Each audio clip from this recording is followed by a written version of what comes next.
Our next speaker will be Nico Wilterdink. Nico is Emeritus Professor of Cultural Sociology at the University of Amsterdam, and he's also a central figure of the organization of this conference. Nico wrote his PhD in the early 1980s on wealth distribution in the Netherlands since the 19th century. His dissertation was co-supervised by Johan Goudsblom and was a pioneering study in economic sociology, as it came to be called a little later. The expanded and updated version of his PhD, published a few years ago, allowed readers to observe that well before Thomas Piketty, Wilterdink had already documented the same development and had proposed a sociological explanation that was probably as interesting as Piketty's famous law that wealth grows at faster rate than income. Today, Nico will talk about another law, a law of 3 stages that has apparently been formulated by Johan Goudsblom. The floor is yours, Nico, and I will change plates.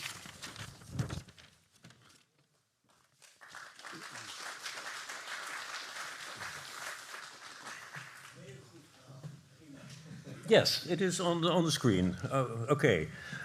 Goudsblom's law of 3 stages, the global spread of power assets in human history. 10 years ago, in the first issue of the journal Human Figurations, Johan Goudsblom published an article on energy and civilization, in which he distinguished 3 phases in the formation of the fire regime. In phase 1, in phase 1, no human group had fire. In phase 2, some groups did, and in phase 3, all groups did. In addition to being a unique feature of human groups, it eventually became a universal human feature.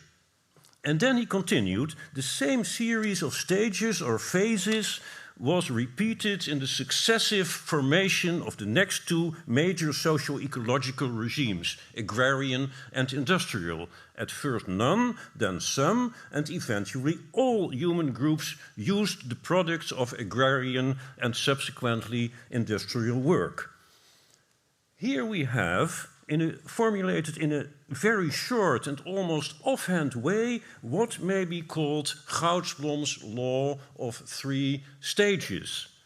The quoted article in Human Figurations was not the first in which he proposed it. He had advanced it before in 1988 in an essay in the Dutch journal Amsterdam Sociologisch Tijdschrift on long-term processes in human history, and in a chapter of the book The Course of Human History in 1996, to which Stephen Mennel just referred.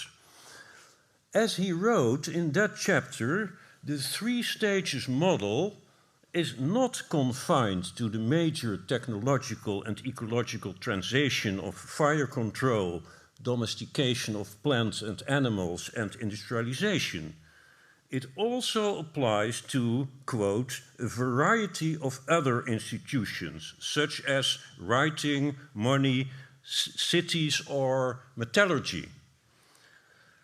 It is not difficult to add many more examples. State bureaucracies, legal systems, textile clothing, wheels, firearms, school education, hospitals, organized science, sugar consumption, motor cars, electricity, clocks, computers. All these various institutions, techniques, artifacts, or customs were absent during most of human history, then existed in a limited number of societies, and then spread until they eventually covered all societies. And we may add hamburgers, as we just heard. This 3 stages model is typical for Goudsblom's work. In all his sociological writings, he aimed to formulate basic insights in an elegant way and as clearly and shortly as possible. This model is very simple, immediately understandable, while at the same time it is fundamental. Unlike Auguste Comte, when he launched his law of 3 stages, Goudsblom did not call his proposition a law. That would be too pretentious for him and also misleading, since it would suggest a deterministic and ahistorical view of social reality, which he rejected. Like Norbert Elias, he regarded the term law as inappropriate for the social sciences, preferring instead terms like model, regularity, and structured development. So I'm aware of deviating from Goudsblom and Elias in using the immodest term law for this thesis. I use it here in order to stress that this proposition refers to a regularity on the highest level of generality in social science, to recurring processes in a certain direction throughout human history.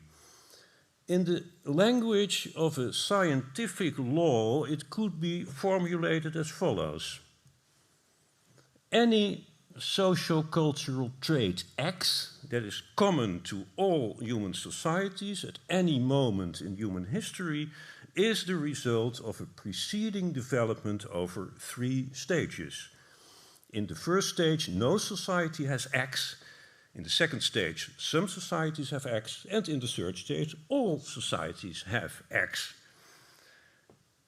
While many of these traits emerged and spread during the last 10 or 12,000 years, only a short time in evolutionary terms, some of them originated much further back in time. They include the making and using of tools, communication through symbolic language, and also control of fire. The development and spread of these traits was part of a process of hominization, of becoming human, extending over hundreds of thousands of years, in which sociocultural changes interacted with biological genetic changes, resulting in the emergence of our species, Homo sapiens. Since then, sociocultural changes among humans have taken the upper hand, occurring largely independently from genetic changes and at a much faster pace. Though Goudsblom's law may sound quite self-evident, it expresses a distinct position in the human sciences.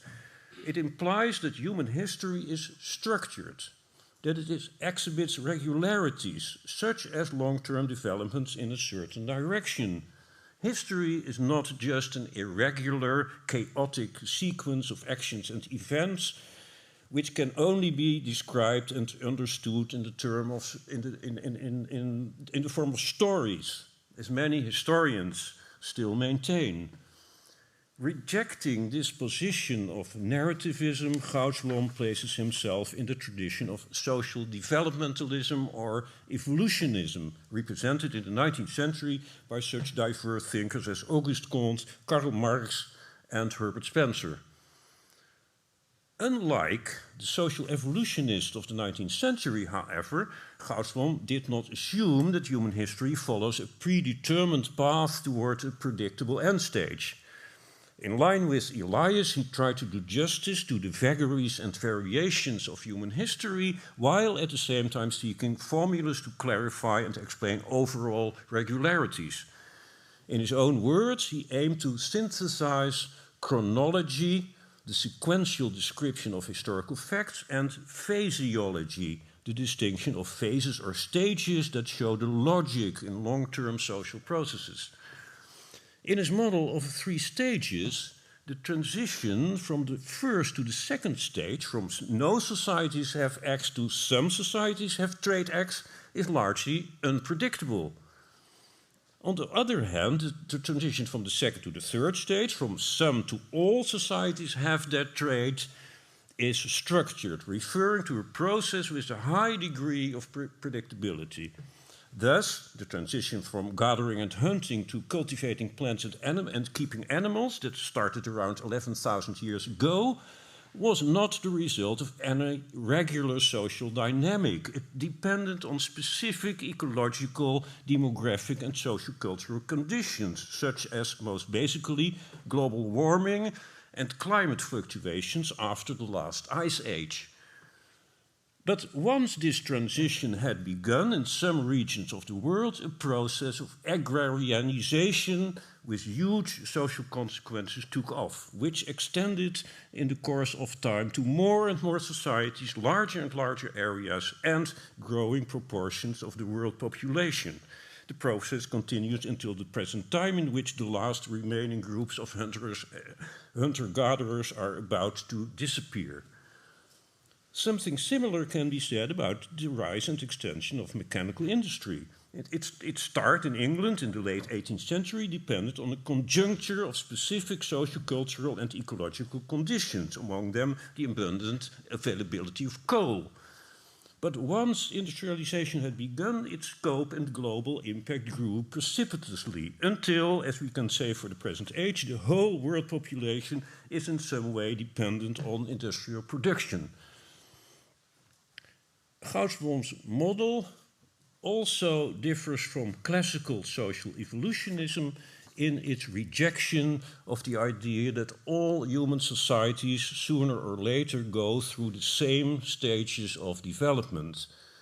The most relevant unit for describing and explaining long-term social developments and distinguishing stages in these developments is not a separate society, but the global figuration of societies comprising humanity as a whole. No separate society went through the stages of hunting, gathering, agrarian, and industrial. These stages, not to confuse, by the way, with the recurrent stages of the three stages model, refer to types of societies that were successively dominant in the world and decisive for the course of human history. With the spread of successively the agrarian and the industrial regime, the very nature of societies and their interrelations changed profoundly. It is only by recognizing this that chronology and physiology can be meaningfully combined. There is no opposition in this view between evolution and diffusion. On the contrary, diffusion, the spread of cultural traits from one society to the other, is fundamental to social evolution or long-term social development. The socio-cultural traits that spread according to the three stages model did not emerge independently from one another, but in change of causal connections, in which certain traits were necessary but not sufficient conditions for the emergence of other ones later in time. As Goudsblom remarked, control of fire was a precondition for the development of agriculture, and both control of fire and agriculture were necessary conditions for the rise of mechanical industry. Other features have a place in this causal chain as well. Metallurgy, for example, could only develop on the basis of craft specialization in agrarian societies, and was an obvious precondition for the Industrial Revolution. The use of electricity, which started in a later phase of industrialization, is basic to the great transformations that we witness today, the ICT revolution and the beginnings of an energy transition from fossil fuels to other energy sources, of which you just heard. Socio-cultural traits that spread over the world are not only interconnected in change of chronology and causality, but also add up to each other. The emergence and spread of a new socio-cultural trait usually did not eliminate older ones. As Goudsblom wrote, quote, "The emergence of agriculture did not put an end to the domestication of fire, nor did the Industrial Revolution put an end to agriculture. Nor does the current ICT revolution put an end to mechanical industry, we may add. Apart from specificities, all the important sociocultural traits that spread over the world in the course of human history, according to the three stages model, still function in the present age. All or almost all societies today are dependent on techniques to control fire, agriculture, mechanical industry, and computer technology, and they also function with writing, bureaucratic organizations, legal systems, school, education, money, metallurgy, wheels, cars, clocks, textiles, etc. Human history, we may say, is a history of cultural growth, an accumulation of innovations. This process of cultural accumulation is immediately connected with a long-term trend in human history identified by Spencer and other classical sociologists: increasing division of labor, functional differentiation, or, in Goudsblom's words, specialization as to social functions. Why do certain socio-cultural traits, once they have emerged, spread to eventually all societies?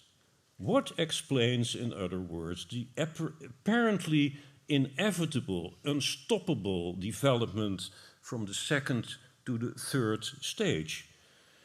The title of this lecture suggests an answer. The socio-cultural traits that spread according to the three stages model can be conceived as power assets, that is, means of control that enhance the survival chances of the members of a society and their collective power in relation to other societies. These traits give, in other words, competitive advantages to individuals and groups in societies in which they function, and they spread because of these advantages. Yet not all socio-cultural traits that give competitive advantages spread to all societies. The transition from the first to the second stage is a necessary but not a sufficient condition for the transition to the third stage. An obvious reason why the spread of a trait remains limited is that it is tied to specific ecological conditions. Thus, the building of igloos was a useful adaptation to the harsh conditions of the Arctic, which enhanced the survival chances of groups who live there and may have given them even competitive advantages in relation to other groups. But outside the Arctic, these snow huts were not very practical if they could be built at all. They continued to be used in this region as long as the groups living there were highly isolated from the rest of the world. When they became connected with wider networks, alternative dwellings became available and igloos lost their survival function. So the development in this case is first no societies with igloos, then a stage of some societies with igloos, and then a third stage in which there are again no societies with igloos. This pattern can be found for most local socio-cultural traits. They usually lose their functions and disappear when networks of human interdependence extend and groups with these traits become part of and more dependent on these larger figurations and less dependent, immediately dependent on the local environment. Another reason why a socio-cultural trait that gives competitive advantages does not spread to all societies is that it is replaced by another, more effective one before it reaches this third stage. An example is the making and use of bronze weapons from about 3000 BC, with which warrior groups in the Middle East, North Africa, Southeastern Europe, and China extended their power. They might have conquered eventually the whole world with these weapons, if not another, much more effective, much less costly, and much more available metal was put into use from about 1200 BC, iron. The change from bronze to iron weapons marked a transition from the so-called Bronze Age, which remained geographically confined, to the Iron Age, which became global and is still our age. The development of bronze weapons, as in the case of igloos, was cyclical rather than progressive. First no societies had them, then some, and then again no societies. The social cultural traits that do conform to the three stages model are then only a selection of all the survival enhancing innovations that humans have made in the course of time. Yet this selection is quite large and crucial for the course of human history. These traits spread over the world because they give competitive advantages, are not bound to specific ecological conditions, and are resistant to replacement. Now, then the question is, how did they spread? Or, in more theoretical terms, what are the main mechanisms of spreading? I will try to answer this question by taking the second and the third of the great technological ecological transformation identified by Goudsblom, the transition from hunting and gathering to agriculture and the emergence and spread of mechanical industry, as primary cases. On the basis of these cases, I distinguish three ways in which socio-cultural traits spread over groups of people and larger areas. Through 1, adoption, 2, population replacement, and 3, forced adaptation.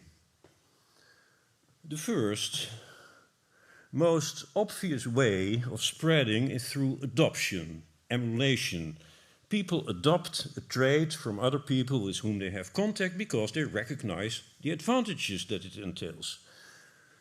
This does not necessarily mean that they like the new trait. It may be that they feel forced to adopt it because of changing living conditions.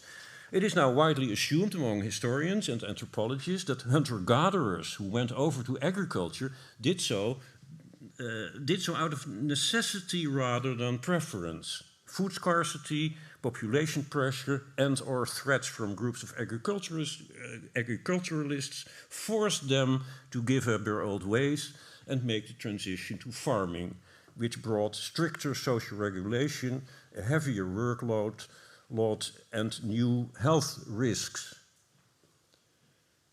The early adopters of mechanical industry, on the other hand, entrepreneurs, investors, technicians, were positively motivated, we may assume, by expectations of profits, prestige, and power, as they followed the example of successful precursors. Yet they could also feel the force of changing market conditions. When they did not invest in the new machines, they might lose the competition with other firms and go bankrupt.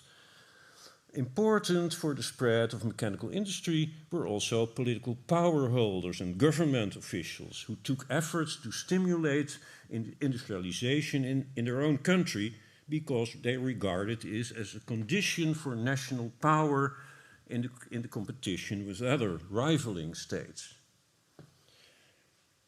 A second, more violent way in which sociocultural traits may spread is through population replacement. This occurs when groups of people who dispose of a power-enhancing trait migrate to other areas where they destroy or drive away groups of the original population. In this way, agriculture has spread in various regions.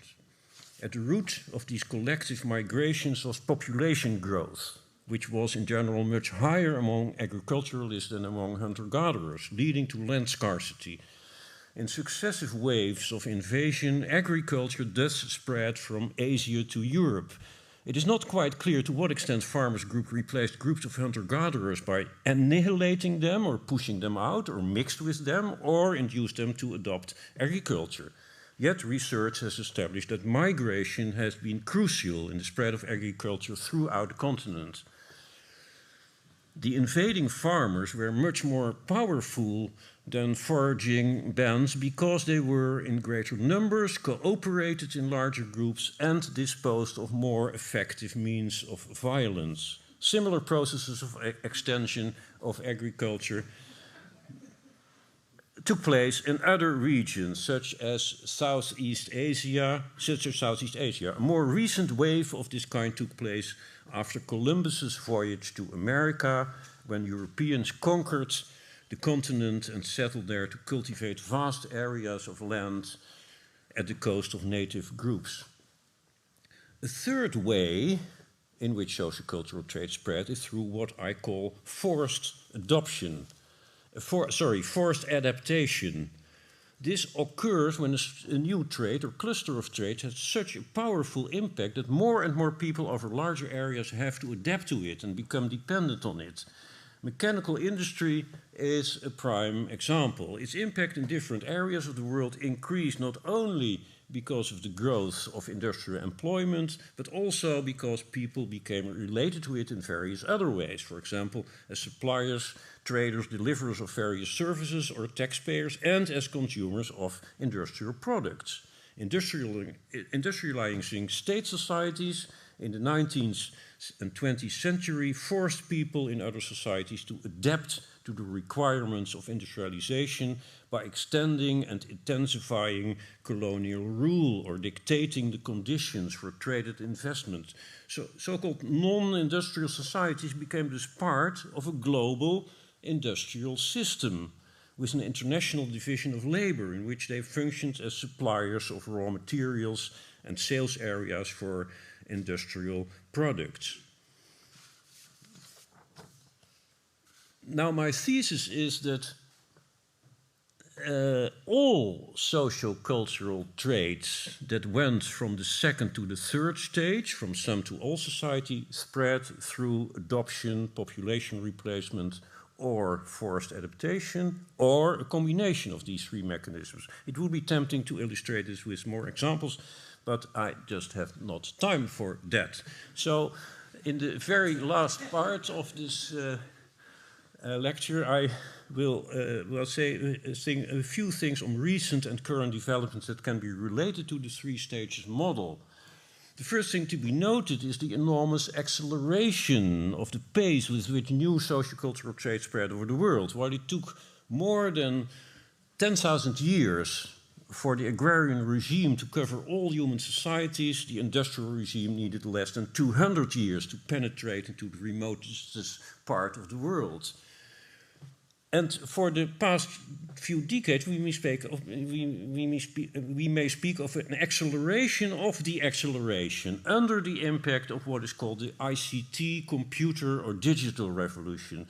The three stages model is valid here too. From the United States, new technologies spread very quickly to other countries. A global digital regime with highly unequal outcomes has emerged within less than half a century, not as a substitute for, but in addition to the agrarian and the industrial regime.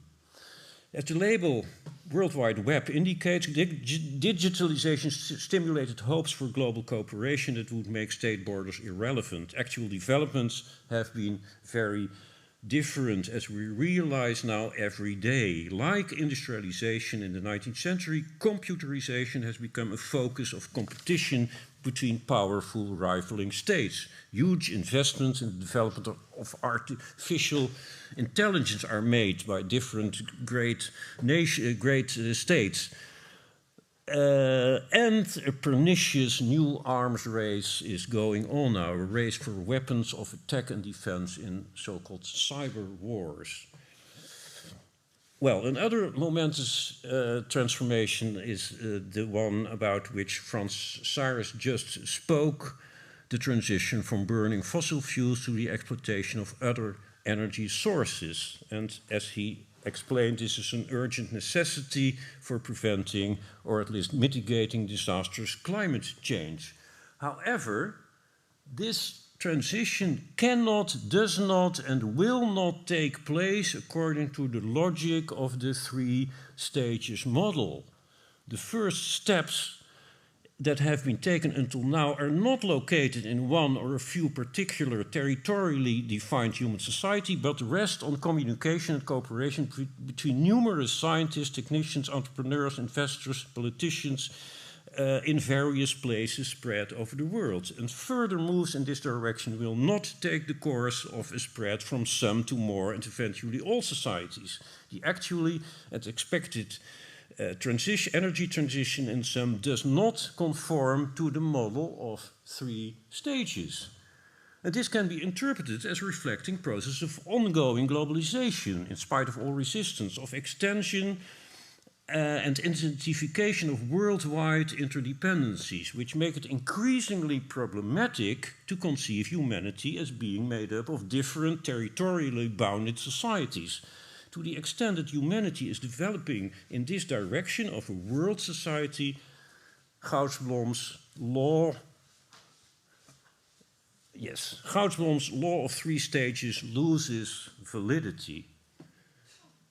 Goudsblom would not make objections to this conclusion, I think. As I remarked in the beginning of this lecture, he regarded the term law as inappropriate for the social sciences, since it would suggest a timeless, immutable truth beyond history, which was contrary to his whole way of thinking. So to say that this law or model or thesis of 3 stages is time-bound and not universal is fully in line with his approach.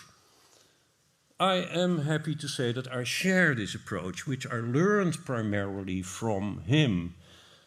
By elaborating one of his ideas here, I hope to have shown how fruitful and inspiring his work is and how we can use it for our own work.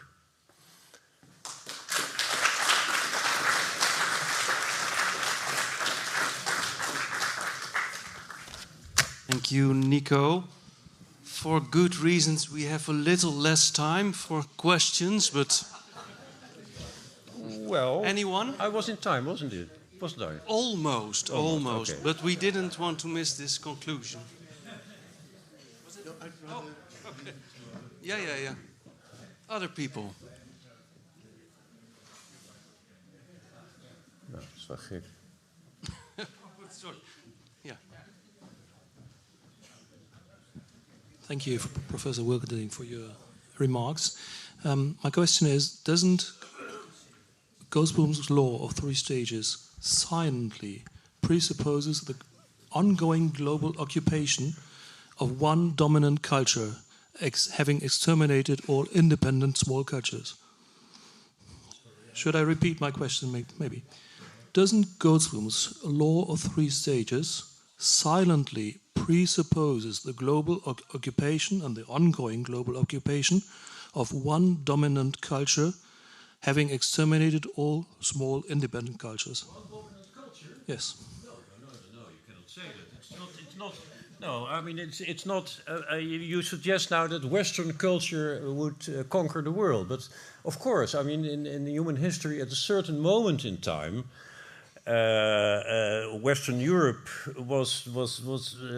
appeared to be dominant, so it has an enormous impact on world history. But you cannot generalize it. I mean, before Western Europe came up, of course, other areas in the world were centers of power. So you cannot simply say that it all came from one specific in human history as a whole. You cannot say it came from one center and extended from there. That would be much too simple. No, I don't think so. The power center shifts in the course of history. That must be very clear. I mean, agriculture started in several parts of the world. The Middle East, of course, but also in China and in parts of America and in some places of Africa. And from those different places, it spread to other parts of the world. So it's not from one center. Thank you. Thank you, Nico, for this nice presentation. My name is Luc Leidersdorf. I want to point to something. Sorry, could you speak a little louder? Okay. Interestingly, there is a relation between the law and the reaction diffusion dynamics, which is an existing concept in many natural sciences and which has been proposed by Reshevsky, a Russian before World War II, and further be elaborated by Alan Turing himself. The reaction diffusion dynamics means that there is a production phase and then the network becomes saturated and then it feeds back on the production phase and a different dynamic steps in. I don't know, but I think it is relevant to your concept of making Goudsblom's intuition into a law. Okay, thank you. Okay, I mean, I take that suggestion. I mean, of course, it is always the question, can we use insight from the natural sciences into the social, into the human sciences? And you suggest now something, of course, a very What I thought myself about is, of course, evolutionary theory, Darwinian evolutionary theory. Is it applicable here? And in the original draft of my lecture, I had also a passage devoted to that, but I mean, it would be much too long. I mean, but of course, there are several ideas that we can use, but I would also stress that you cannot just transfer it from the one field to the other, I think. So you have to at least to translate it then.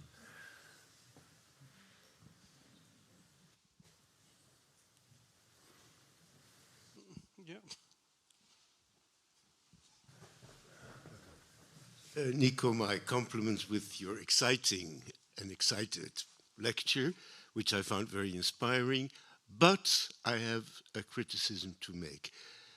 The way you stated your law, it is a tautology and a truism, and everything is hidden in this social cultural, which basically means emergent, acquired. Well, whatever emerges and is universal must have been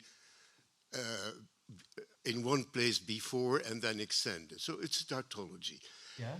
It transcends this tautology when you introduce the word I had been waiting for all the time, which is competitive advantage. Then it gets to be interesting. Yeah. But then you define competitive advantage too narrow when referring only to means of power, because of course economic competitive advantage, or for example caloric advantage, which I want to go back to the list of items you had. Okay. In this list of items, I think all these items present competitive advantage of some sort. No, well, not all. Yeah, I mean, sure. I doubted that too. No, I'm quite sure they do. Okay, if they don't, we have to. If they don't, we have to eliminate them. Huh? But the competitive advantage can be very broad. In some cases, it might even be, say, prestige. Yes. So, sugar spreads, I think, because of caloric and prestigious advantage. But chocolate doesn't spread entirely, but it provided enormous prestige when it was introduced. Yes. But competitive advantage must be the key. And you can define it broader than you did. That's what I'm saying. Okay, you mean you can also define it in terms of prestige, for example, status. Yes, then it becomes a little bit looser. Of course, although then it becomes, I see that. Yeah. So, I mean, perhaps it's too narrow to say it always enhances survival or something like that. Well, so but that was, of course, very basic. Yeah, okay. Okay, sugar consumption is a clear example of something which is not very useful for survival, let's say, physical survival. Only in small quantities, but not in large quantities. Well, that's right. But of course, it was the highest caloric content per weight. That makes it very interesting. Yeah. But we don't have to be materialists. We just have to be conflict theorists. Well, it has a kind of materialist flavor. I think I also go along with Goudsblom in this way, because he also had that, materialist view of the long-term trends in human history. Power, gain, and only then prestige. Yeah, and social ecological regimes. You see, I mean, yeah. One more? Yeah. That will be the last one. Well, I beg to differ. You had another thing, but it's about towards the development. Can you give me the first one? And I know what I want to say. You mean? This one? No, wait, no. The earlier one, huh? I'm what sorry. do you mean, huh? Backwards. Backwards? Yeah. This one? No, not this one. No, with. That is this. With the development of a world society. Yes. Yeah. Okay, that was the last one. I would say it's not a development of a world society, but a trend towards a world economy, primarily.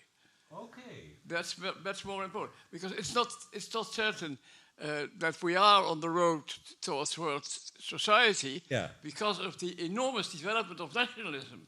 Yes, that's true. I agree with that. For that reason, I think that what Joop has written about the third regime is still relevant as an explanatory device, and certainly not in the present, not quite disappearing.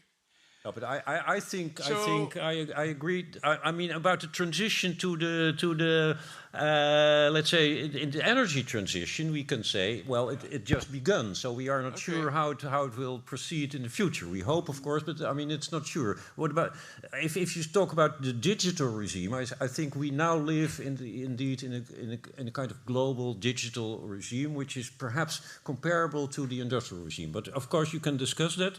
When you say globalization is only economic, I think that's primarily, not only. Primarily, yes, you can say the way it evolved since particularly since the 1980s was indeed by marketization and so on, deregulation of capital flows, and which made indeed we're on the verge of possibly two global economies. Let's say the whole system of communication worldwide has changed because digitalization, and you see that now indeed in the energy transition. That there is so intensive communication between people in different parts of the world that gives, let's say, some hope for that energy transition, I would say. I hope that Frans Cyrus would agree with that.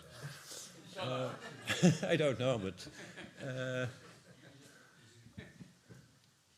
Is there a last question?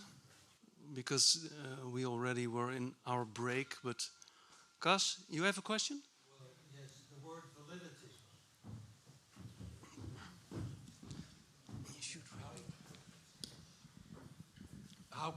How can I understand the word validity in your conclusion? Validity? Yeah. Well, validity is that it. Well, valid means that it covers the facts, so to speak, the observations. A thesis is valid when it covers. I know. It covers the fact and the facts of the present energy traditions are different from this model. So, in that sense, the model loses validity for these contemporary changes. That's what I say. I don't think so, but but can you show me the last slide with the words? Because I think you loses validity. You change from discourse. You change into a philosophical kind of discourse. Because if globalization means that the world unites or interdependence becomes global and does not exclude anyone, then there are no 3 stages, no law of 3 stages more possible. I don't think I don't say it's impossible indeed, because certain innovation can be brought about in certain locations and then spread over the world, but it becomes more and more unlikely. I mean, you can give other examples. For example, the invention of the new vaccines and the production of those new vaccines against corona, I mean, rested on an enormous cooperation between people in very, very, very different parts of the world, and it was produced in other parts, in India, for example. So you cannot say it started somewhere, the vaccines were invented here and then spread over the world. It's different. Well, that's another example, I would say. Maybe you can continue this over a coffee or a drink, because... Thank you all. We have a 15-minute break.